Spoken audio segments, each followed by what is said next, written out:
Duncan pushed the divorce papers onto me. The fireworks at my fingertips flickered on and off. She's pregnant. With my child. I have to take responsibility. I quietly nodded. Okay. He reached out and held my fingertips. Once things here are settled, I'll definitely come back to you. Be good.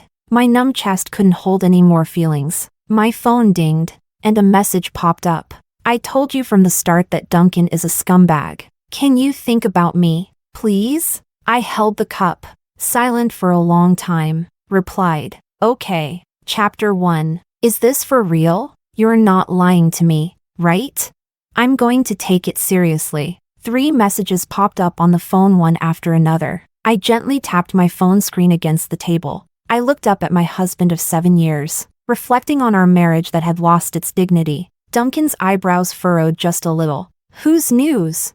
Never mind. It's not important. His question and answer passed in just a few breaths. I can hardly remember when my opinions stopped mattering. In his heart, a younger girl had taken up residence, but he won't admit it. He's convinced that he loves me the most. About 6 months ago, Duncan suddenly pulled me into his arms, his chin gently resting on the top of my head. The company hired a girl today. Her every frown and smile reminds me so much of you when you were young. A few months later, Duncan sent me a message on WeChat. She got drunk, and since I'm her boss, I can't just ignore her. I twisted the wedding ring on my ring finger, raised a glass to the empty air. Happy anniversary. Today Duncan said that the girl is pregnant with his child. I also had a child, subconsciously reaching toward my flat belly. That year, Duncan said he was too busy and didn't want it. Another message popped up on my phone. I'm waiting for you. Chapter 2. Duncan was very efficient. He always handled things swiftly and decisively. That afternoon, he had the driver pick me up and take me to the Civil Affairs Bureau. We applied for the divorce registration. He knew I would agree. After all these years, Duncan's requests, I always complied. This time was no exception. Is this a voluntary divorce? Yes. Do you have children? No. Is there any disagreement over the division of property? I paused, lowering my eyes. I'm walking away with nothing. The staff gave me a probing look, as if I were the one at fault. Duncan still looked at me with disapproval. Walking away with nothing was the only clause I insisted on in the divorce agreement. Duncan's fingers lightly tapped on the table. Are you sulking with me? Or trying to threaten me? There's no need to go this far. I smiled faintly and shook my head. What pride? There's nothing like that. Just paying off a debt. 7 years of marriage have clipped my wings, and beyond the cage lies 12 years of care from the Liu family. I don't want anything. I just want to leave cleanly. Stepping out of the Civil Affairs Bureau's door, Duncan Liu and I walked side by side for the last time. The wind was strong, and the sunlight was so bright it made it hard to keep my eyes open. 2 messages popped up on my phone one after another. Sister, you're already old. The other was a pregnancy test report. Judging by the timing, the pregnancy date was just around my 7th wedding anniversary. Duncan habitually took off his coat. He wanted to drape it over my shoulders. Where are you going? I'll have the driver take you. No need. I gently waved my hand. I politely declined Duncan's coat, the driver, and Duncan himself. There was another message. Hudson Law sent over a photo. I've arranged for someone to help you book the house. Don't rush to refuse. Can I consider it a loan to you? Chapter 3. The wind howled fiercely. I pushed open the window, numbly wiped my face, and used a tissue to dry the dampness from my fingertips completely. Luxury handbags, jewelry. I didn't touch any of it. I only packed some personal clothes from the wardrobe. I picked up the photo on the bedside table. I couldn't help but feel a little dazed. It was a beautiful day, just like today. Duncan slipped a ring woven from foxtail grass onto my finger. The bright sunlight revealed the secrets of a young heart. He solemnly and earnestly promised me, Eulalia, I'll marry you after graduation. He kept his promise. I am the adopted daughter of the Liu family, carefully chosen by Mr. and Mrs. Liu from the Welfare Institute to be their prince's companion. I am grateful to the Liu family. I was used to following every plan Duncan Liu made, but I never really hoped for marriage. Still, Duncan said he loved me, ignoring his parents' objections. and stubbornly married me. For a short time, I had a home for 7 years.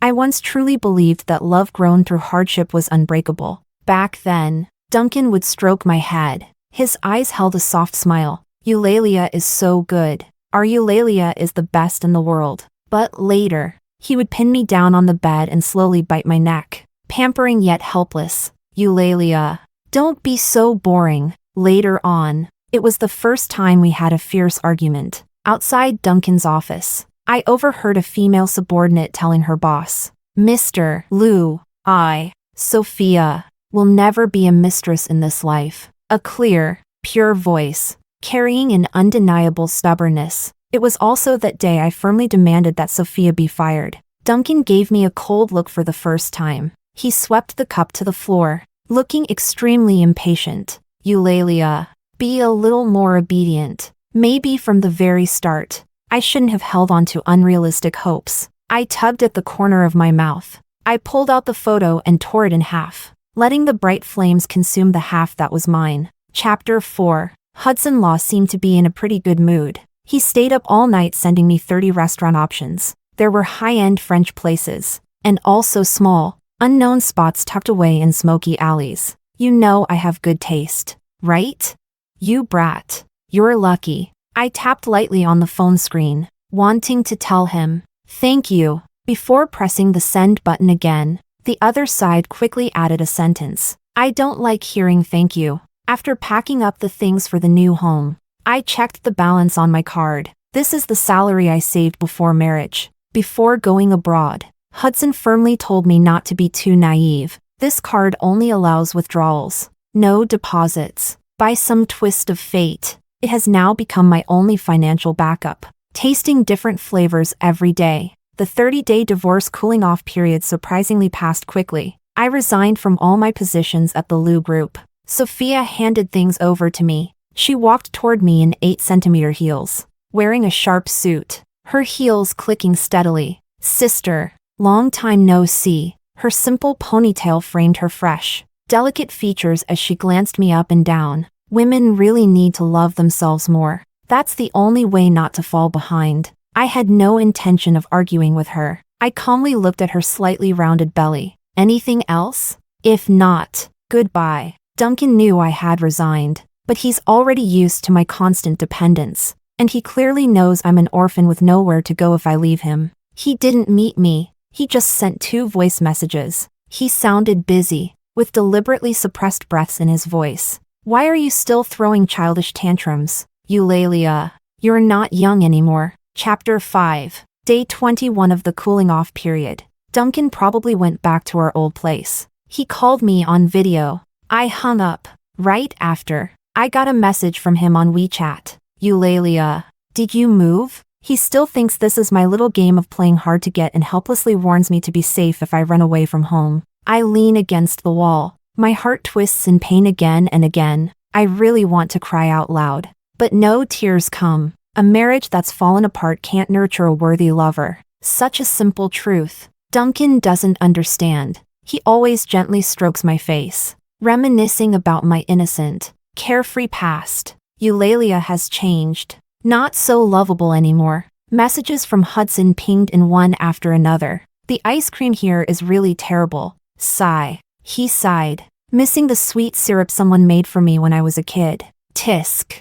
I'm talking to you. Give me some reaction. Hudson's concern was awkward as always. I understood what he meant beyond his words. Stay alive. Don't die. The pent-up emotions finally burst out. I broke down crying, almost irrationally questioning him. Lou, why didn't you stop it when they adopted me? Hudson fell into a long silence. The chat box kept popping up, showing the other person was typing. He finally picked up my call. His hoarse yet clear voice came through the phone. He let me pour out my emotions and genuinely took the blame on himself. Just like when we were kids. Emma. I'm sorry. Emma was the name I had at the Welfare Institute. Chapter 6. Hudson and I grew up together. I was a lonely, withdrawn person. Hudson was famously known as the kid king around. There were too many kids at the Welfare Institute, and our lives barely crossed paths. Until one day, a group of kids surrounded me.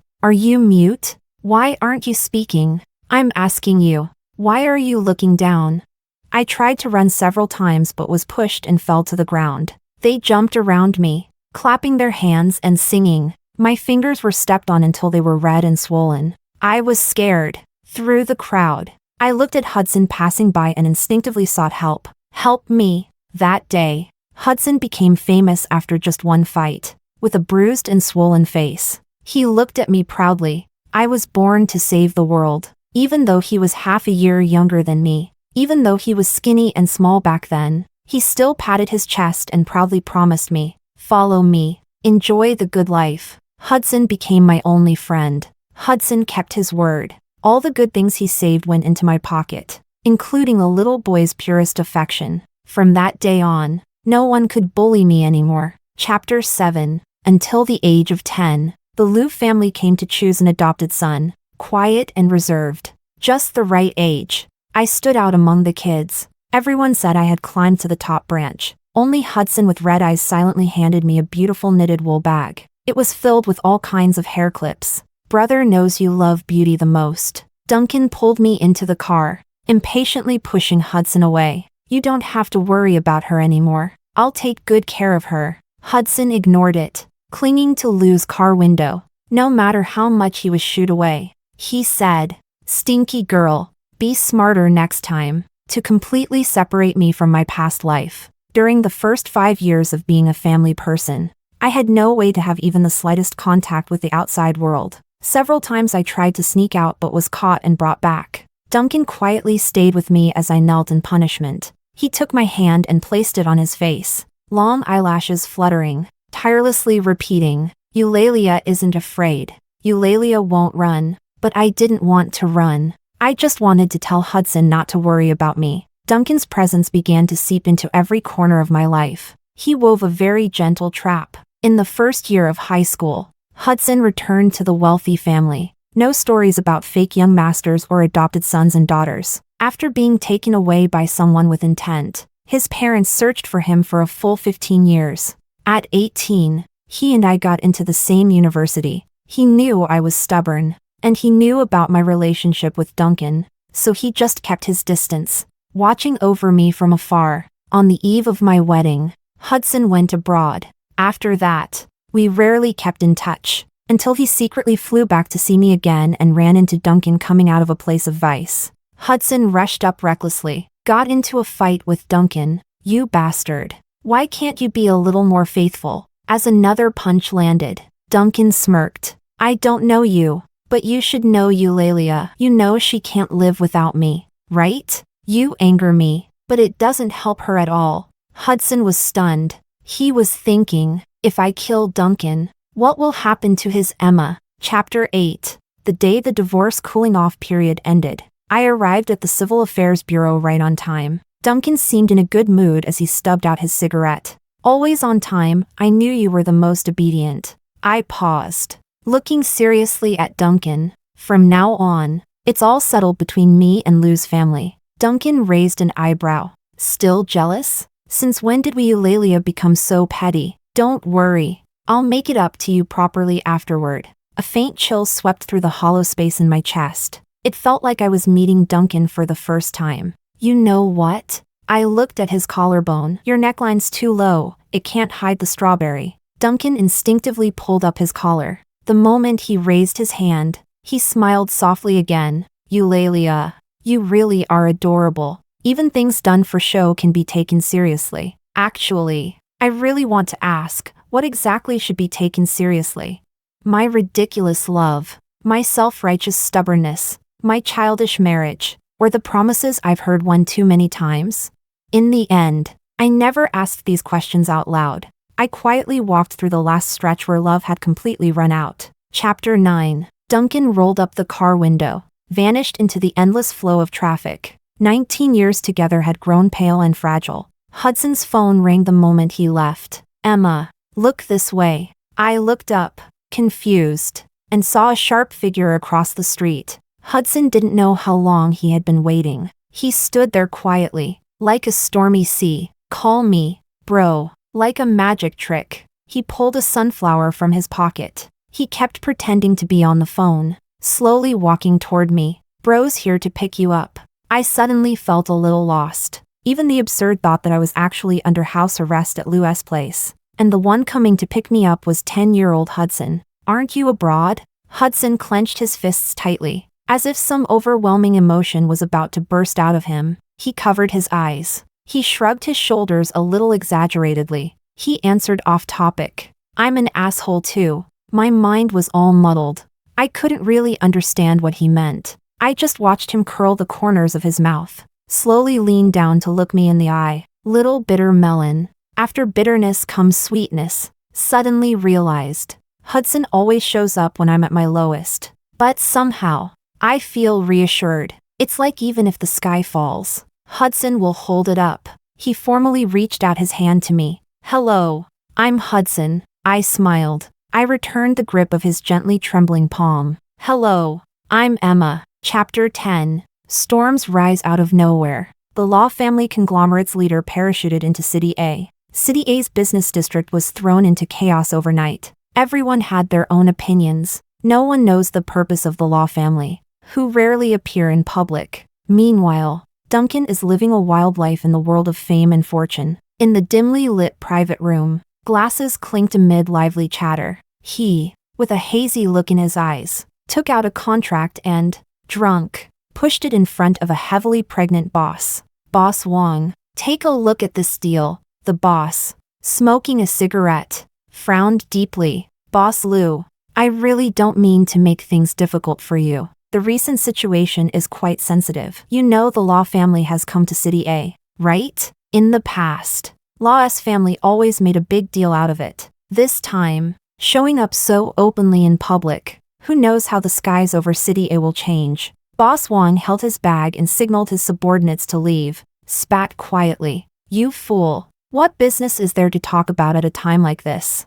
The private room door slammed shut. Duncan rubbed his forehead and sank onto the sofa. He picked up his phone and glanced at it. Still no message he wanted. Suddenly felt a bit irritated. He wore a cold expression and kicked everyone left in the private room out. He lit a cigarette. In the swirling smoke, he opened the news about the Law family. The photo froze at the moment the Law couple stepped off the plane. The Law boss commanded respect without anger. And Madame Law, well-maintained, linked arms with her husband and nodded to the media. Both carried the aura of those in high positions. The phone started ringing. The caller's name popped up on the screen, Sophia. Duncan impatiently hung up the phone. His fingers moved unconsciously. By the time he realized it, he had already stopped on the page labeled, Eulalia baby. The chat history has been stuck on half a month ago, the day they agreed to divorce. He felt a little dazed. He kept expecting a message from Eulalia to pop up any second, light,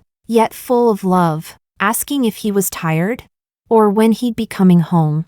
It had already been half a month. Eulalia had never let so much time pass without replying. Duncan felt a bit panicked. He realized something was different. His fingers tapped quickly on the screen. Then he kept deleting the messages he'd typed in the chat box over and over. He even laughed at his own hesitation. Eulalia, what are you doing? The moment I pressed the send button, Duncan's chest sank heavily. He saw a bright red, glaring exclamation mark. Chapter 11. Duncan called me from many different numbers, more than all the calls he'd made in previous years combined. It turned out, his work didn't have to be that busy. I quietly stared at the lake's surface, lost in thought. The ripples reflected the shadow of every lone traveler. 19 years, almost 2/3 of my life, vivid, alive, breaking apart like bubbles. I rested my chin on my hand, lost in random thoughts. What bad luck. Abandoned once again.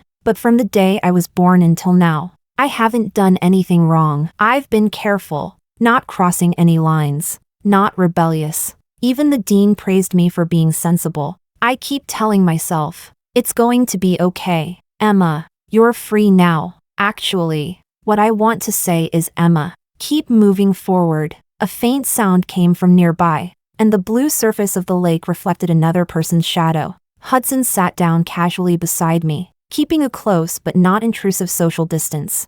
The water ghost is pretty ugly. It swells up after soaking. He sighed for no reason with that one sentence. It sounds a little funny. I won't die. A failed past isn't enough to make me deny myself. Hudson turned to look at me. The evening breeze blew the stray hairs on his forehead. His smile was bright, but looking at him always felt sad. I really missed too much time with you. That stubborn girl actually became open-minded. He tilted his head and sighed, blurring the warmth in his eyes. Idiot. How have you been all these years? Another unknown number called. Who is it? We both know the truth. Hudson's expression turned cold. He took out the SIM card and threw it hard into the distant lake. You. Before I could finish, Hudson suddenly pulled me into a tight embrace. His body was cold, trembling all over. I didn't say a word, nor did I struggle. I glanced past his shoulder and saw a little bird returning to its nest. Its nest was perched on a shaky branch. The little bird used its long beak to groom its feathers. It looks very consistent. It's not your fault. They just can't see clearly. Hudson held me tightly, terrified to the core, as if I were something that would fall apart at the slightest breeze. Please, keep moving forward. Chapter 12. I set up a studio. No surprises. Hudson's encouragement was definitely part of it. He insisted that I shine in my professional field. Early in the morning, I woke up again to a familiar knock. Hudson knows exactly how to handle things. Clear and strong, with a rhythm that just skirts the edge of being annoying. So professional, like this is what he does for a living. He leaned against the doorframe, raising an eyebrow at me, holding out a bouquet of passionate roses from behind. Good morning. Brother's here to pick you up for work again. Looking radiant, not like we're on the same wavelength. Every day before dawn, he dragged me to pick locations and materials, overseeing the renovation, only letting me go home to rest when I was completely exhausted. These things could actually be outsourced, but he rejected that in a very profound way. They said they consulted a master, and our 8 characters just don't match. I didn't have the heart to ask. I'm not even sure about my own birth date. So where would the 8 characters come from?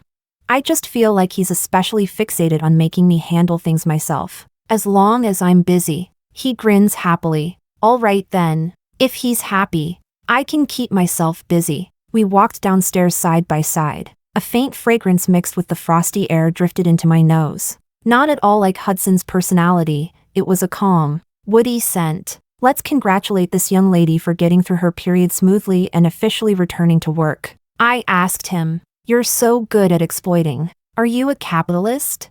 Hudson thought seriously for a moment, smiled and nodded.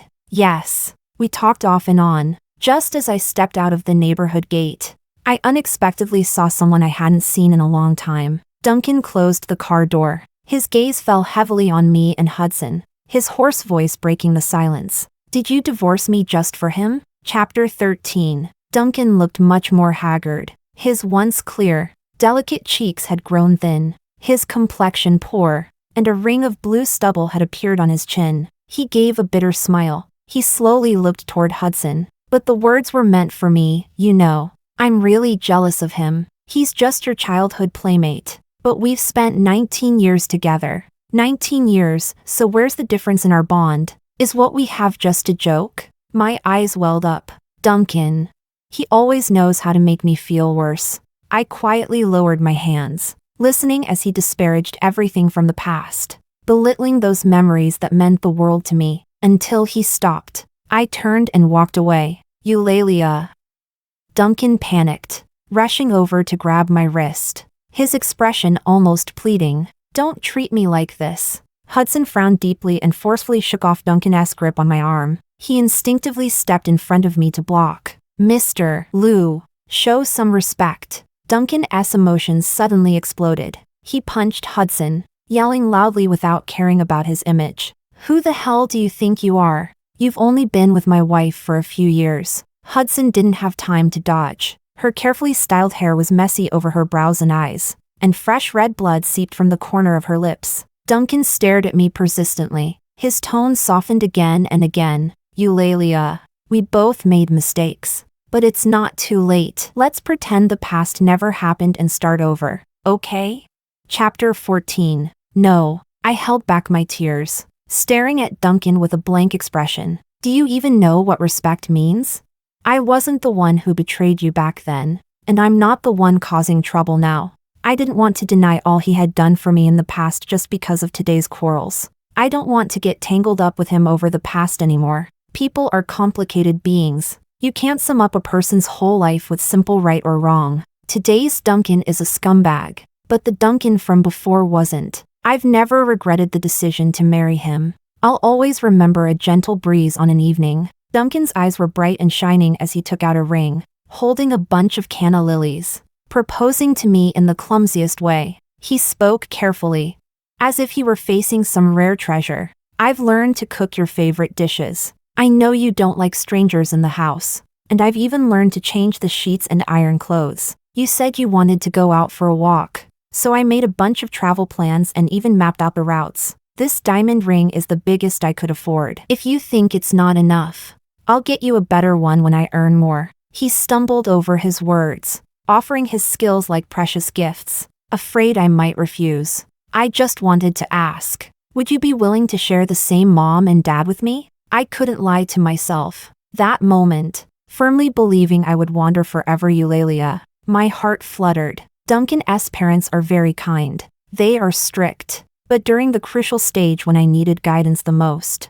they gave me abundant material support, excellent education, and taught me to tell right from wrong. Duncan's love was real. It just vanished in an instant, and now he's still trampling on the true heart I once gave, and on the few people in this world who ever formed a bond with me. We're not as dirty as you think. Tears fell one by one, and I wiped them fiercely with my sleeve. Yes, we loved each other once, but that was in the past. Back then, I loved you, depended on you, trusted you, was grateful to you, looked up to you. I could overlook those hurtful things you did. But now it's different. If you keep pestering me, I'll sue you. Hudson fumbled awkwardly, wiping my tears. Don't cry anymore. It doesn't hurt, but fixing my makeup is such a hassle. Duncan was stunned. He murmured, "Do you hate me?" "No," I said, grabbing Hudson and walking away. "I mean, we're over,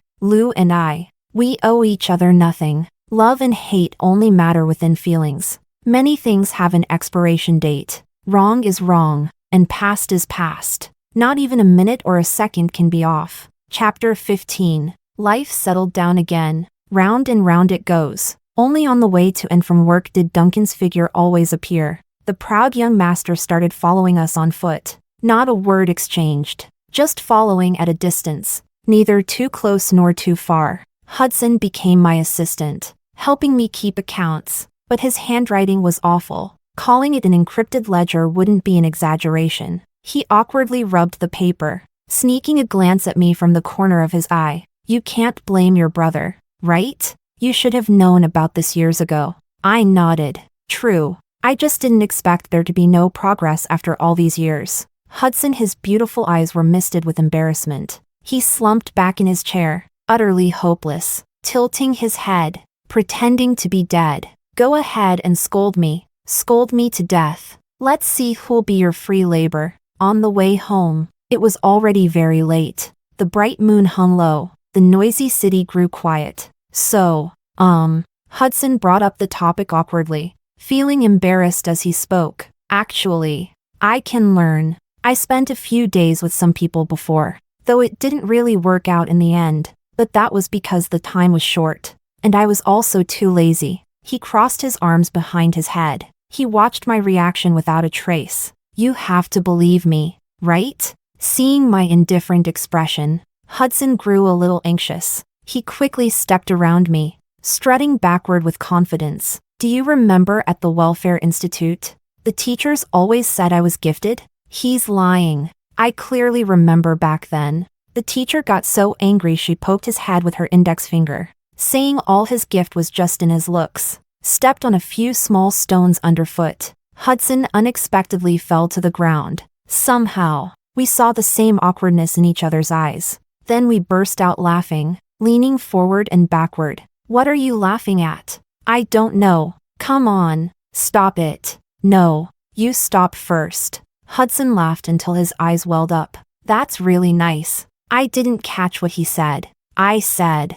Hudson stood up quickly and waved at me. "I'm hungry, bro. I'll pay the bill. Want to grab a little late-night snack?" Chapter 16. Duncan didn't come with us to eat. He was alone. He sat downstairs waiting for a long time. His clothes were soaked with heavy dew. He quietly watched me and Hudson come together. I wanted to avoid him. Duncan stood up and blocked my way. There's something I want to say, even if you don't necessarily need to explain. He pressed his lips together and spoke with some difficulty. The first time, it wasn't intentional on my part. I was dazed and confused at the time. It was strange. I woke up and found myself under the same blanket with her. I looked at him in surprise. I could hardly believe what I was hearing. Choosing my words carefully, I said, "So you're saying your legs walked into the hotel on their own? Your clothes flew off by themselves. The one-night stand was forced. And the wild times during Sophia's pregnancy were your second personality. And you're innocent.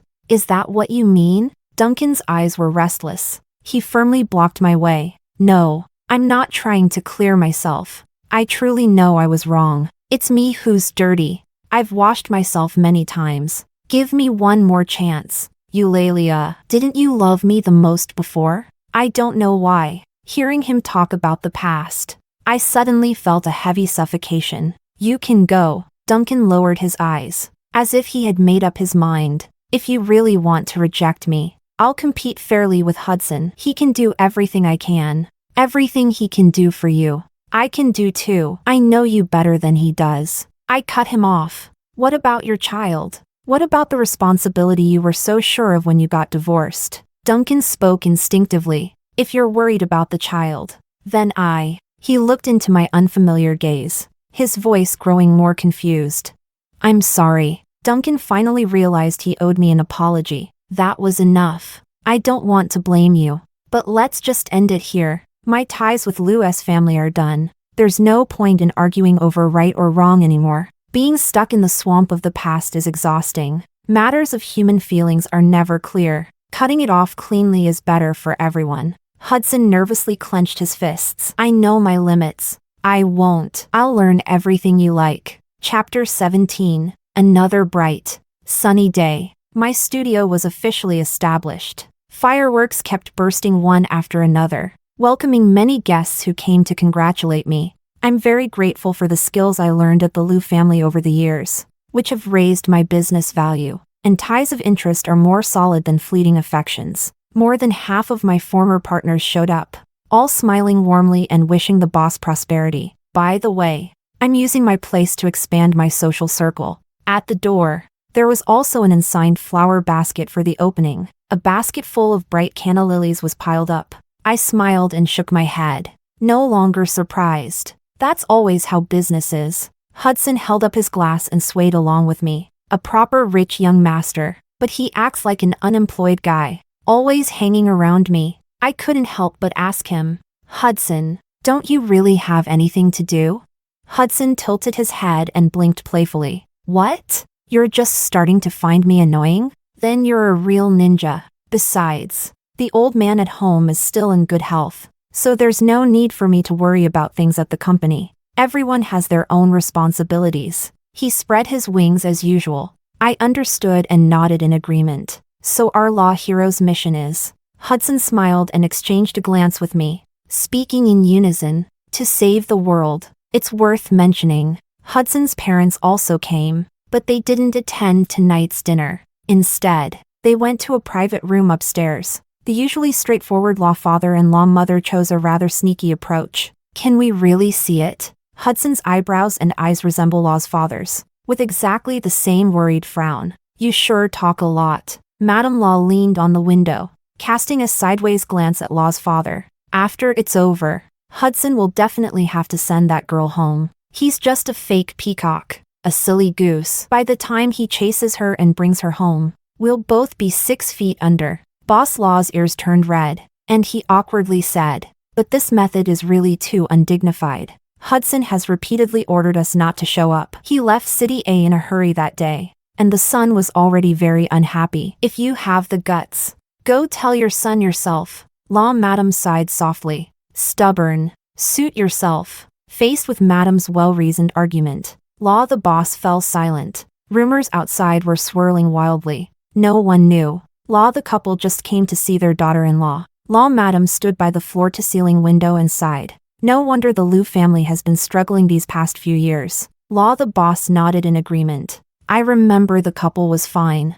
I never thought the heir they raised would turn out so wrong. Emma, that child was so good, gentle and refined. Professionally capable, with no hint of scheming in her eyes. Just looking at her made your heart soften. After all, their family raised Emma, so there might be a chance to visit the Law relatives someday. Boss Law fell silent. Don't be silly. The Earth is a huge shelter, filled with little humans of all kinds of personalities. At a time I didn't know, my name was mentioned with care again and again, so there came to be the loving Law father and Law mother. Or, they themselves are warm people, just like Hudson. Chapter 18. Time turned over another 2 quarters. The white snow pressed down.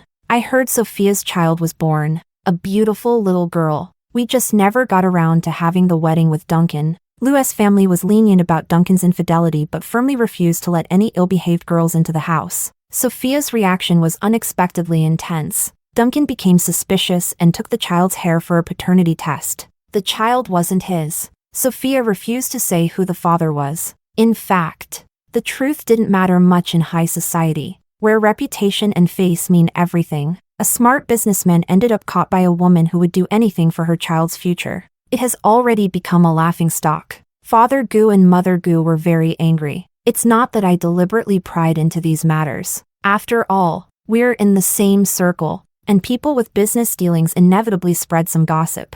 I just laughed it off. Life is unpredictable. This is a truth I learned the moment I was born. It took me another 29 years to realize a new truth. Marriage is not salvation. Self-healing is. The premise of loving someone is that you must first fall in love with a genuine, vibrant self. The swirling snow will eventually settle beyond life. The night was pitch black. A cold wind howled past the mountain top. In front of a lonely tent hung a solitary kerosene lamp. Hudson and I curled up inside the tent to keep warm. He handed me a cup of coffee. He asked casually, "So, what kind do you like now?" I swallowed a small sip, forcing my heavy eyelids open. "Like you." Hudson was stunned, clearly not expecting me to be so direct, and a flush quickly spread across his neck. "So, can I become a full-time employee?" "No." "All right. Then when can I?" Chapter 19. Loving someone takes a lot of courage and endurance. Love is a gift, but lasting love requires careful nurturing. I hadn't spoken for a long time, until Hudson couldn't help but lean his head close to my face. Only then did he realize I had fallen asleep hugging my knees. What answered him was the steady sound of my breathing. "Heartless little brat." Hudson sighed helplessly, wrapped his arm around my shoulder, cupped my face, and slowly moved me onto his shoulder, so I could sleep more comfortably, feeling quietly pleased while lost in my own thoughts. "Go to sleep. Go to sleep. You're just wasting your time again today." He kept rambling on, with his voice beside me. I had a beautiful dream. There was no hunger, no poverty. All deep affections were never betrayed. Every path led home. The elderly were cared for, the young nurtured. Harmony and happiness reigned, and the world was united. I couldn't help but laugh out loud in the dream. Even in reality, the corners of my mouth lifted, drawing frequent glances from those around me. The first ray of dawn broke through the mist. Layers of golden red spread out from the horizon. Hudson's eyes and brows softened. He gently touched my hair, his voice drifting quietly into the distance. "Idiot. It's dawn. The east is already bright." Yin and yang exchanging, all things embracing yin while holding yang. Hudson was right. Light will reach every corner. Everyone will have their day facing the sun. Until then, love boldly, run freely, feel deeply, live passionately, and endure heartache. Life is grand and noble. It can be broken, but it cannot wither. Extra chapter Duncan. For Eulalia. I don't want to use too many words to describe the flutter at first sight. 10-year-old Duncan. Does he understand what love is? This subtle feeling he couldn't grasp. But now, 20-year-old Duncan understands. In Eulalia, I see the embodiment of happiness. Life suddenly feels bright and lovely. I rested my chin in my hands, watching her closely as she interacts with the kitten. How can a little girl be so well-behaved and so wonderful? "What have you been staring at?" My mouth was faster than my brain, just looking at how pretty you are. Eulalia was annoyed by the teasing, but she has a good temper, just silently glaring at me with quiet restraint. Her round eyes were surprisingly like a kitten's. I couldn't help but laugh out loud. Don't move. Don't move. Absolutely don't move. As I said this, I quickly rummaged through my bag for the camera. The lens focused. Another vivid moment was captured. If only it could be made into a photo album, it was going to be named Eulalia Baby Moment. But unfortunately, I still haven't been able to develop a romantic relationship with Eulalia. Even the title can only be kept secret and hidden. I stared at the girl in the camera, unable to look away. The sunset was dim and yellow. Golden light pierced through the edges of Eulalia's hair, making her look like she was glowing. Her fingers gently rested on the kitten's back, obediently looking at the camera, her eyes shifting softly. My heart suddenly started pounding wildly. At that moment, I clearly realized how much I loved her. I really love her. If I ever treat her badly in the future, I'd definitely kill myself. Are you done filming? Do I look good? Eulalia picked up the kitten, looking at me like a curious little baby. Beneath the grand sunset light, I smiled and walked toward her. My skills aren't bad. Come on, take a look at the negatives. Story 2. In my past life, Eric and I always seemed to miss each other by a hair's breadth. We finally stumbled our way into marriage, but on our wedding night, he announced he was leaving for a decade-long international aid project abroad. He abandoned me without a word for 10 years. When he finally returned, he brought back the woman he had loved in his youth, Selena. We never officially registered our marriage, nor did we consummate it. Our marriage isn't even legal. I'm getting married. It's inappropriate for you to stay in my home. Only then did I realize that what I thought was a series of unfortunate coincidences had actually been deliberate all along. While he celebrated with his family, moving into a new home and marrying someone else with pride. What about me? They say the city is filled with flowers in full bloom, yet I arrived only to find winter's chill. Given a second chance, I decided to leave first, disappearing on the very day of our wedding. Yet at the altar of a brideless wedding, he completely fell apart. Chapter 1. Eric, your little fiancé is here to check up on you again. She's really clingy, afraid her golden boy might fly away. Huh? Yeah, maybe she should just tie a leash around your waist. Don't say that. Look, you've made the poor girl blush. I suddenly raised my eyes, turning toward the sweet and gentle voice. It was Diana, with jet black hair, snow-white skin, and an elegant figure. Her smile was pure and sweet. She was the undisputed goddess of the architecture department. And in my past life, she was the woman Eric could never forget, the one he spent his life chasing. At this moment, it finally hit me. I had been reborn to the time before my wedding. Eric had just taken leave to prepare for the ceremony, and Diana, the woman he brought back in my past life, was standing right here. She smiled faintly at me. Are you looking for Eric? He'll be down in a minute. Chapter 2. I stood there under the sunlight, lost in thought. Before I knew it, Eric was already walking toward me with a cold expression. What are you doing here again? He pushed through the crowd, stopping in front of me, grabbing my arm. He pulled me aside to a small path. I'm meeting up with my classmates. And you're still clinging to me? He adjusted his glasses, his face filled with irritation. Selena, the wedding is in 5 days. Can't you just give me 5 more days of freedom? The branches overhead cast patches of shade, and sunlight filtered through the leaves, scattering like shards of gold on his face. But in his eyes, there was nothing but a frost-cold indifference. I looked at the man in front of me, the man I had loved for 18 years in my past life. Now, he stood before me, young, handsome, and in his prime. But who would have guessed that beneath his flawless exterior lay a heart so ruthless and cold?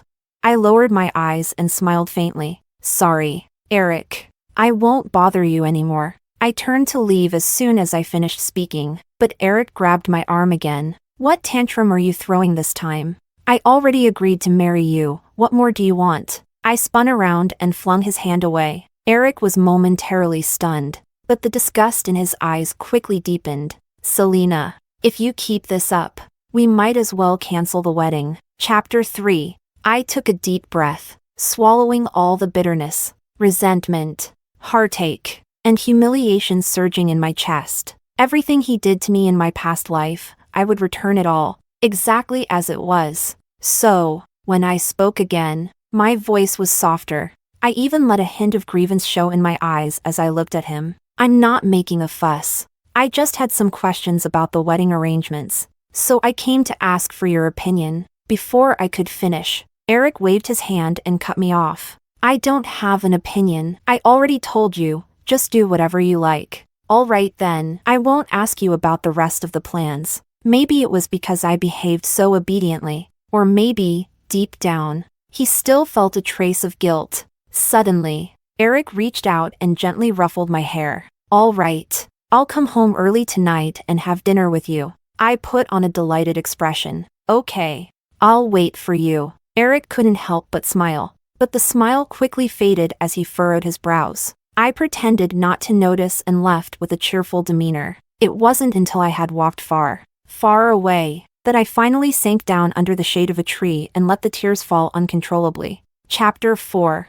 Eric came home for dinner, but he wasn't alone. He brought Diana with him. In my past life, he had kept his feelings hidden so well that I had no idea he liked Diana. But in this life, he couldn't even control himself before our wedding. Diana greeted Eric's family with a bright smile, her voice sweet and cheerful. She also handed out beautifully wrapped gifts to everyone. Diana was beautiful, elegant, and poised, standing beside Eric, tall and refined. The two of them looked like the perfect match. Meanwhile, I felt like an outsider who didn't belong. Selena, this is for you. Congratulations on your wedding with Eric. Diana walked over to me, holding out a gift. I accepted it graciously and thanked her. She seemed a bit surprised by my reaction. Her smile faltered, and the light in her eyes dimmed. Selena, go prepare the dinner, Eric's mom said naturally, as she had countless times before. I set the gift down and raised my hand, which was wrapped in a bandage. Calmly, I said, I accidentally cut my hand this morning. I won't be able to cook tonight. Eric's older brother rolled his eyes. Seriously? Can't cook just because of a tiny cut? His younger sister chimed in. You're just looking for an excuse to slack off. Eric's mom glanced at me and smiled. Selena's going to be a bride soon. Brides are supposed to be delicate, right? I guess this old woman will have to do the cooking. Diana quickly followed her to the kitchen. Auntie, since Selena's hurt, let me help you. Oh, no, you're a guest. It's fine, Auntie. I'll just lend a hand. Soon, Diana came out carrying a plate of food. Selena, can you take this for me? I need to help Auntie peel some onions. She called out naturally, asking for my help. I stood up, ready to take the plate, but before my hands even touched it, the plate slipped. Scalding hot fish spilled all over Diana, especially her bare legs, which instantly turned red. She cried out, squatting down to clutch her leg, her eyes already brimming with tears. Selena, you did this on purpose, didn't you? Eric exploded with rage, shoving me aside. Chapter 5. I stumbled a few steps before falling hard to the ground. My palm landed directly on the greasy fish, and sharp fish bones pierced into my skin. My forehead hit the edge of the table with a heavy thud. Eric carefully helped Diana up. Then he turned to me with a cold glare. Aren't you going to apologize to Diana? Fighting through the pain, I shakily stood up. Blood dripped from my palm onto my dress, forming a glaring red stain. Eric seemed momentarily stunned, but his expression quickly hardened again. Selena, apologize. Eric, it's okay. I'm sure Selena didn't mean to drop the plate. Diana tugged gently at his sleeve, speaking softly to calm him down. Selena, did you not hear me? Eric's voice turned even colder. I told you to apologize to Diana. And what if I don't? Then I'll cancel the wedding immediately. Eric stood up, towering over me. Selena, you know my temper. I will never take back what I've said. Chapter 6. Standing behind him, Diana curled her lips into a subtle smile when our eyes met. I knew she was trying to provoke me. She didn't want me to apologize. She wanted the wedding to be cancelled. She wanted to marry Eric. She didn't want to settle for someone she didn't love, didn't want to take the long way around. She wanted her second chance to finally be the right one, but I wouldn't let her have it. Fine, I'll apologize. I bit my lip, tears welling in my eyes. My face showed a mix of grievance and fear, and at the moment I apologized, Eric visibly let out a small sigh of relief, though he quickly put his cold mask back on. Don't let it happen again. He took the first aid kit his brother handed him. Without even looking at me, he said coldly, "The wedding is only a few days away. Behave yourself." I lowered my head, letting silent tears fall. I looked frightened and uneasy. Eric carefully treated Diana's burn and then spoke gently. "Let's go to the hospital to make sure it won't leave a scar." Wouldn't that be inconvenient? Selena might get upset. She won't. This was her fault in the first place. After saying that, Eric gave me another icy glare. She causes trouble, and I have to clean up the mess. What right does she have to be upset? That night, Eric didn't come home. Instead, I received several messages from an unfamiliar number. He's worried about my burn and doesn't want me to be in pain. He's staying with me tonight. Go to bed early. Don't wait up. Bride-to-be. She wasn't wrong. I really should go to bed early. There were still many things I had to take care of, like my parents' old houses and shops, and the inheritance they left me. The properties needed to be sold through a trustworthy agency, and once the inheritance was sorted and cleared, I'd take every last penny with me. Not a single cent would be left for Eric. Chapter 7. The day before the wedding. It was time to try on the wedding dress one last time for final adjustments. In my past life, Eric had only briefly tried on his suit before leaving in a hurry. But this time, he didn't leave. Even after I finished trying on the main wedding dress, he was still sitting on the sofa outside, and when I walked out, there was a flicker of amazement in his eyes. "The waistline seems a bit loose. Tightening it a little might look better," the stylist suggested softly. Eric agreed. "I think so too. Selena has such a slender waist. Tighten it just a bit more." But I shook my head. "No need. This feels more comfortable." I wasn't going to wear it anyway, so whether it was too big or too small didn't matter. "When you first came to our house as a child, you cried day and night." He stood up, walked over, and wrapped his arms around my waist from behind. "And now, in the blink of an eye, you've grown into such a beautiful woman. Selena, we're getting married." He lowered his head, his eyes filled with desire, as he leaned in to kiss me, but I raised my hand to stop him. "People are watching." I pretended to be shy. Eric chuckled softly, clearly pleased. "Then we'll wait until the wedding night," he whispered in my ear. I lowered my head, hiding a silent, mocking smile. The night before the wedding, the bride and groom shouldn't see each other. Since I had no family, I stayed in a hotel. When Eric dropped me off, his phone rang. It was probably Diana. He looked distracted. I deliberately put on a jealous and hurt expression. Eric raised an eyebrow. "Come on, tomorrow's the wedding. Don't start acting up over trivial things. Then make sure you come pick me up early tomorrow." I looked up at him, my eyes full of nervousness and anticipation. Eric seemed satisfied. "I'll be there at the lucky hour. Don't worry." With that, he left in a hurry. I turned and went upstairs. After double-checking my bank cards and passbooks, I made a few more calls to the agency. Then I took a shower and went to bed. Not a single dream that night. Chapter 8. Eric had trouble sleeping. He dozed off just before dawn, and inexplicably, he dreamed of Selena. In the dream, she was trying on her wedding dress.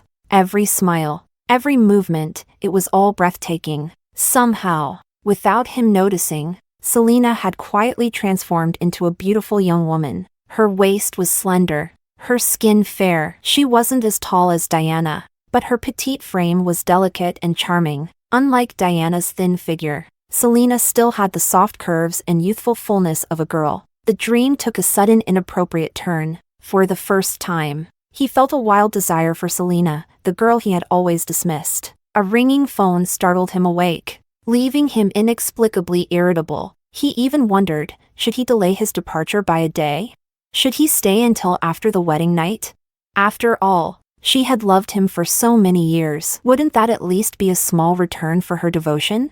But the voice on the other end of the phone snapped him back to reality. What did you say? The bride is missing? Eric shot up from bed, his hand trembling as he gripped the phone. That's impossible. Did you check the wrong room? No, sir, we didn't go to the wrong room. The front desk said the room was checked out 2 hours ago. We've also been trying to call Miss Selena, but her phone is off. The makeup artist sounded like she was on the verge of tears. A deafening buzz filled Eric's ears. It took him a moment to find his voice. Let me try calling her. Please wait. But Selena's phone was already unreachable. Eric frantically scrolled through his contacts, but he didn't know who to call. He didn't have any of Selena's friends or relatives' numbers. He knew nothing about her. For years, she had followed him faithfully, always chasing after him. He had long believed he had her completely under his control. Even now, he refused to believe Selena would dare leave him. Eric threw on his clothes and drove straight to the hotel. His nerves were in shambles,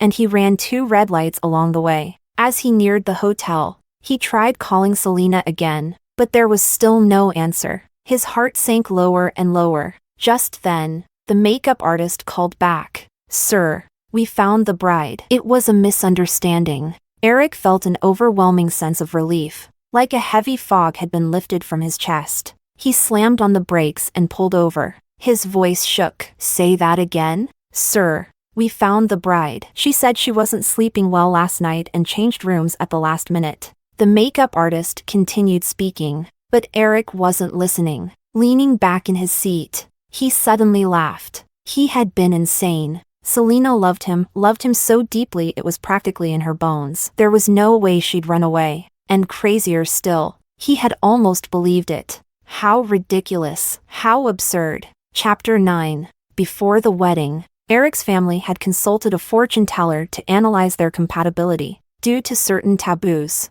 the groom was not allowed to personally fetch the bride. When the bridal procession returned to the wedding venue with the bride, Eric was already waiting downstairs. He had changed into a well-fitted, expensive black suit, holding a bouquet of flowers. However, as the groomsmen stepped out of the car, their expressions were unusual. The bridesmaids, who were supposed to be present, were nowhere to be seen. The bride sat inside the car, her face obscured by a white veil. Only the faint outline of her delicate profile could be seen. Eric hadn't expected to feel particularly excited. After all, marrying Selena had always carried a sense of reluctance. Yet, for some reason, the sight of the veiled bride stirred something deep inside him. A ripple of unexplainable emotion, mixed with a hint of secret delight. He thought of Selena's stunning appearance the last time she tried on her wedding dress. Thought of the way her gentle, love-filled eyes gazed at him. And somehow,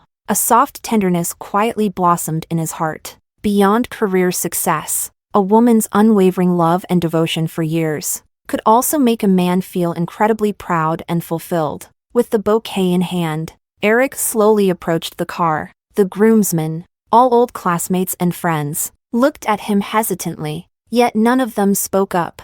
The car door opened, and Eric extended his hand. Selena. What he didn't realize was that as he spoke her name, a faint smile had already crept into his eyes. A slender, soft hand wrapped in white lace gently rested in his palm. Eric immediately held it. But the moment their hands touched, something felt wrong. This didn't feel like Selena's hand. Her fingers were longer, her skin softer, her hand fit perfectly into his palm. At that moment, the bride stepped out of the car, through the snowy white veil. She looked at Eric shyly, but the moment their eyes met, Eric abruptly let go of her hand. The color drained from his face in an instant, and all around them, silence fell like death. Diana's expression shifted from shock to disbelief, and finally to humiliation, her eyes red with shame. Chapter 10. The bouquet in Eric's hand slipped and fell to the ground. He turned around, grabbing someone at random,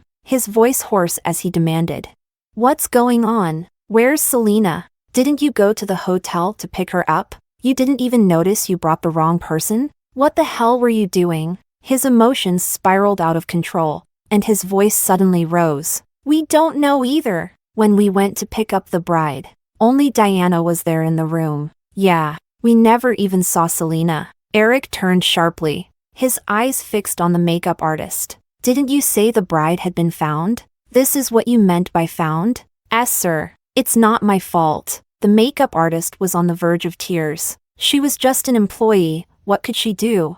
If it weren't for that lady promising to take full responsibility, she would never have dared to lie about something like this. She just wanted to earn her pay. Nothing more. Eric, it's not her fault. It was my arrangement. Diana stepped out of the car, standing tall with her back straight. Her eyes were red, but her face remained calm and composed. Selena is missing, and the wedding is about to start. I didn't want you to be humiliated, so I came up with this plan. If you're angry, blame me, yell at me, no one else is involved. As she finished speaking, Diana lowered her head slightly. The tears she had been holding back finally fell. Then she smiled sadly. It's because I love you too much. I acted foolishly. Eric, why don't we just go with it? Haven't you always had feelings for Diana too? Besides, Diana is more compatible with you than that little orphan bride. On such an important day, she throws a tantrum and disappears.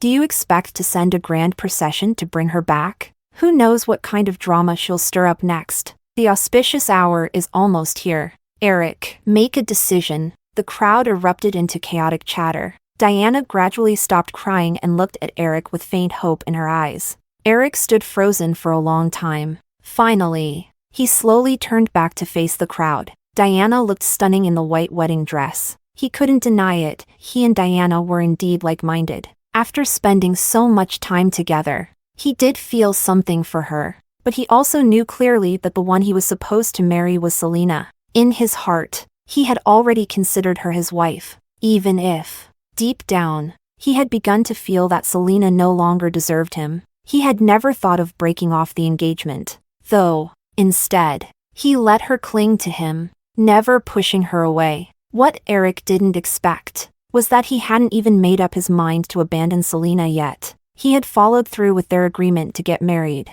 Even though he hid the fact that he was leaving for an overseas project, he had decided to delay his departure for a few days, to give her a perfect wedding and wedding night. If they were lucky, she might even get pregnant, and with that, she could secure her place in his family. He would have felt he had repaid her family's kindness and her years of love. But now, Selena had vanished the night before their wedding. Chapter 11. Eric couldn't understand it. Where did she get the nerve to pull a stunt like this? Just because he had been a little closer to Diana? Just because he defended Diana when she got burned and blamed her for it?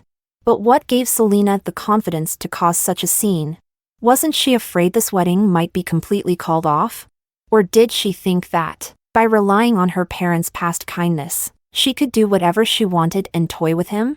Eric had never lost his temper like this before. For a moment, he even considered doing what his friends had suggested, just going along with it and marrying Diana instead. But for some reason, when he looked at Diana standing there, beautiful and elegant, he couldn't shake the image of Selena from his mind. The wedding dress Diana wore was the one Selena had chosen for herself. Yet Diana was taller than Selena. She was also thinner, the waistline was looser, and the chest area looked empty. Eric couldn't stop himself from remembering how Selena looked in that dress just yesterday. She had stood before him, delicate and graceful, yet curvy and alluring. He had truly been stunned by her beauty. Selena usually dressed plainly. She preferred loose, casual clothes, so he had never realized that, when dressed up, she could look so stunning. Eric. Diana's voice broke through his thoughts as she softly called his name, but Eric suddenly raised his hand, tore off the groom's boutonniere from his chest, and tossed it to the ground. Selena isn't feeling well. The wedding is postponed. After saying this, he didn't look at anyone. He didn't spare Diana another glance. He simply turned and walked away. Diana stood frozen, her expression shifting to shock. Then her face turned red, bright red. Everyone's eyes were on her. Some looked at her with pity, others with indignation on her behalf. But most were just waiting to see her humiliation unfold. Diana's entire body trembled. Her fingertips felt ice cold, shaking uncontrollably. She had never experienced such humiliation in her life. Even though she came from a modest family, she had worked hard to get into a top university in the capital. As the beauty of the architecture department, She had always been admired and adored by the male students. Even Eric had always been attentive and devoted to her. And yet, the very man she had treated like a simp had just publicly humiliated her like this. How dare he? How dare he? Diana yanked off her veil as tears poured down her face. She threw it onto the ground in fury. Chapter 12. It wasn't until I boarded the plane and it took off that I finally let out a long sigh of relief. The plane soared high above the clouds. I leaned back in my seat and gently closed my eyes. Everything from my past life, like a nightmare, came to an abrupt end at this moment. I didn't know what the road ahead would look like. But one thing was certain after leaving that ungrateful family behind. My future could only get brighter. When I was 5, my parents died in an earthquake. In that critical moment, they pushed Eric out of harm's way, saving his life. Naturally, Eric's family took me in as a way of repaying their debt. They even arranged a marriage between me and Eric, so I would always have someone to rely on. But as I grew older, that so-called gratitude began to sour. As Eric's future grew brighter, I, an orphan, became the lucky one who had climbed up by attaching myself to his family. Later, Eric went abroad for his aid work and disappeared without a trace. I sold the houses my parents had left me to pay for Eric's mother's medical bills. She was paralyzed for 5 years, and I cared for her every single day. Later, Eric's younger siblings got married, had children, and started families of their own. His mother told me that, as the eldest sister-in-law, I should take care of them, so I willingly gave away my parents' inheritance. When his sister got married, it was me who gave her 360,000 yuan as dowry support. When she gave birth to her daughter, I prepared a 60,000 yuan red envelope to help her save face. When her husband abused her, I fought for her justice, helping her through the divorce lawsuit and personally bringing her and her child back home. But in the end, when Eric wanted me out, it was also his sister who said dismissively, "We've repaid your family's kindness after raising you for over 10 years. We even sacrificed my brother's happiness to do so. If you have any conscience left, you should step aside and make room for my sister-in-law." Later, when Eric returned with Diana, it was his mother and sister who happily accepted Diana, approving their marriage, and they silently agreed when Eric kicked me out. The truth was, Eric had been sending money home all those years, and he and Diana had already been living together overseas, even having children. Everyone in his family knew. I was the only one left in the dark, squeezed dry until there was nothing left of me. And in the end, I died, ill, broken, and alone. Thinking about all of this, I could only laugh bitterly. If my parents could see all this from the afterlife, would they regret sacrificing their lives to save Eric? I would never know the answer. And after living through 2 lifetimes, I no longer believe that good people will always be rewarded. Chapter 13. Eric made countless phone calls, but none of them went through. Selena had already blocked and deleted all of his family's numbers. At first, Eric's mother didn't take it seriously. "Eric, don't go looking for her. What kind of new bride dares to pull such a stunt and act so high and mighty? She just wants you to give in." But we won't. In her opinion, Selena was just an orphan with no one to rely on. She had eyes only for her son, her pride and joy, and it was impossible for her to truly leave. This was just a tantrum, a way to vent her anger. There was no way she'd be willing to throw away such a good marriage. But Eric stood by the window, unmoving. A heavy sense of unease lingered in his chest. Selena wasn't playing games. She wasn't trying to retreat in order to advance. She was genuinely angry, genuinely unwilling to marry him anymore. He thought about the moment she pushed him away when he tried to kiss her during the dress fitting. He thought about how obediently she had sent him off at the hotel last night. No longer clinging to him like before, she used to get anxious at the slightest sign of trouble, and any woman around him had been a cause for jealousy and insecurity. She cared about him, cared so much that it had started to wear him out. That was why he decided to hide his plans to go abroad for aid work. He had repaid the debt he owed her family. He didn't owe her anything anymore. He could leave with a clear conscience, ready to pursue the life he truly wanted. But never in his wildest dreams did he expect that the one to walk away first would be Selena. "Mom, what about my gold jewelry?" Eric's sister suddenly spoke up. "You promised me that as soon as she moved in, she'd buy me a full set of gold jewelry." Now she's gone. Completely disappeared. Does that mean my jewelry is gone too? Eric's heart skipped a beat. Selena's parents had left her a considerable inheritance. Besides properties and shops, there was a substantial amount of cash in savings. Strictly speaking, it looked like Eric's family had supported Selena all these years. But in reality, Eric knew how much of Selena's money had been spent on them. Now, they couldn't get in touch with her, but as long as her assets were still there, it meant she didn't really plan to leave. She was just trying to scare him, to make a point. Why are you panicking? Once she comes crawling back and begs your brother to marry her, you can get whatever you want from her. Eric's mother brushed it off, but his sister pouted. And what if she never comes back? Don't be ridiculous. You know how much she loves your brother. That's true. If it weren't for how much she loves him, I wouldn't have agreed to this marriage in the first place. Suddenly, Eric turned around and spoke. Mom, go out and start asking around right now. Asking about what? Find out if Selena's properties are still under her name. Eric's mother immediately panicked. Eric, what do you mean by that? If they're still there, it means Selena is just throwing a tantrum. But if they're all gone,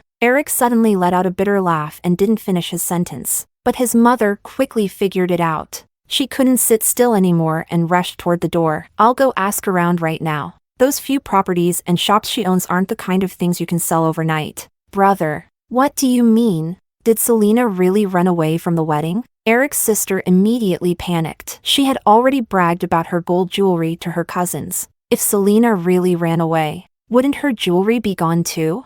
How could she possibly face them now? But Eric only sneered and looked at her coldly. Why are you panicking now? Didn't you always hate her? Didn't you say you didn't want her as your sister-in-law?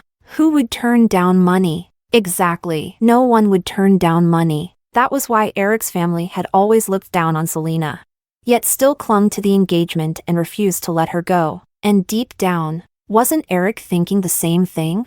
Selena had money but no support. Her family had all died in the earthquake, and she loved him so deeply. Without reservation, marrying her meant everything she owned would eventually become his family's. That was why he felt secure enough to apply for overseas aid work without any concerns. His sister was selfish and greedy, but wasn't he just as despicable? Brother, do you think she's really gone? Eric walked out with a blank expression. I don't know, brother. What if she's really gone? What do we do then? Mom said we're buying a new villa. The deposit is already paid. Eric let out another cold laugh. Whoever wants the villa can pay for it themselves. Brother. Eric slammed the door behind him, shutting out his sister's sharp cries. Chapter 14. I moved to a southern city I had always liked. Back when I applied for college, I had chosen Beijing because Eric was going there. But the truth was, my dream school wasn't in Beijing at all. Now, with plenty of free time and financial independence, I finally had the means to pursue the dreams I had set aside. After settling in, I bought a 2-bedroom apartment near the university I'd always admired. After resting for 2 weeks, I began preparing for graduate school. I hadn't been able to attend this university for undergrad, but studying here as a graduate student would be just as fulfilling. In my past life, Eric returned successful, with a flourishing career. He reunited with his family, moved into a new house, and married someone else. He couldn't have been more proud of himself. But what about me? While spring bloomed beautifully for everyone else, I arrived only to find it barren. This time, I would make sure to bloom for myself. In the second month after I settled in, Eric, who was supposed to be abroad for his aid project, suddenly showed up. Spring was at its peak that day. I had just stepped out of the university library, and there he was, standing downstairs. He looked thinner, but he still stood out in the crowd. If he hadn't, I wouldn't have poured all my love into him during the innocence of my youth. But now, the man whose gaze used to make my heart race, couldn't stir even the smallest ripple in me. I held my books and kept walking. Eric called my name softly. Selena, what do you want? I looked at him, my gaze indifferent, as if he were any other stranger passing by. I've been looking for you. What for? You're my fiancé. We're engaged. Engaged. Not married. No license. No legal standing. Selena, His white shirt was as spotless as ever. The way he wore glasses had once been my favorite look. But now, standing in front of me, he was everything I used to love. And yet, none of it mattered anymore. After you left, I thought about everything. I realize now that I was wrong about Diana. I only admired her academic achievements. There was never anything romantic between us. I've already made things clear to Diana. She went abroad 2 weeks ago and won't be coming back. Selena, I promise, nothing like that will ever happen again. Come back with me. The wedding preparations are still in place. We can hold the ceremony anytime you're ready. And what makes you think I'll go back with you? Is it because I used to love you? I smiled at him. Eric, haven't you figured it out yet? From the moment I walked away, you became nothing to me. Selena, I know what happened hurt you. I've already reflected on it. Nothing ever happened between me and Diana. I swear. Does that even matter? Eric, I don't care about you and Diana, because I stopped loving you a long time ago. That's impossible. We grew up together. Selena, you've loved me for so many years. I loved you for years. And yet that didn't stop you from applying for an overseas aid project. Planning to leave right after the wedding, did it? Eric's expression changed drastically. How do you know about that? I also know you were going with Diana, and if nothing unexpected happened, you two would have started a new life abroad. Meanwhile, I would have been left behind, kept in the dark, taking care of your family, spending my inheritance, draining myself dry, only to be thrown out when I was no longer useful. Isn't that right, Eric? His face went pale, and he stared at me like he'd seen a ghost. But I didn't let him off the hook. I stepped closer. If my guess is right, your mom is seriously ill, isn't she? Eric stumbled back a step. How do you know that? Judging by the timing, his mother had probably just been diagnosed with a serious illness. She was too proud to let the news spread, so no one outside the family would know yet. So, Eric, did you come looking for me because you genuinely regret your mistakes and want to make it up to me? Or was it just so I'd come back to take care of your mom and hand over my inheritance to patch up your family's endless debts? How can you think of us that way? Eric's face turned pale and blue with anger. She raised you for over 10 years. Selena, doesn't that count for anything? The money your family left me has more than paid back that so-called kindness. Eric, stop looking for me. I have nothing to do with you or your family anymore. And with you, there's nothing left between us. With that, I brushed past him and headed toward the campus gates. But Eric wasn't willing to give up and chased after me again. Selena, calm down. Think about it, everything we've been through. Can you really let it all go? I already have. Eric, you should let it go too. Instead of wasting time pestering me, you'd be better off figuring out how to make more money. Your family's going to need it. Selena, do you really have to be this heartless? I laughed. Eric, when your entire family plotted against me, did any of you ever feel an ounce of guilt? But Selena, we never actually hurt you. Everything you're saying is just your own speculation. So what? Even if it's just speculation, I made sure to kill the possibility before it could grow. Is that wrong? Selena, we've known each other for so long. Can you guarantee that if you marry someone else, they won't take advantage of you? I laughed again. And what makes you think marriage is the only path for me? Chapter 15. Eric lingered in the city for a week. In the end, I had to call the police before he finally left. Unwillingly, it seemed he finally realized I wasn't coming back. After he left, he didn't bother me again. When I was admitted to graduate school, old classmates from my hometown reached out to me privately. They said Eric's family had become a disgrace and could hardly make ends meet.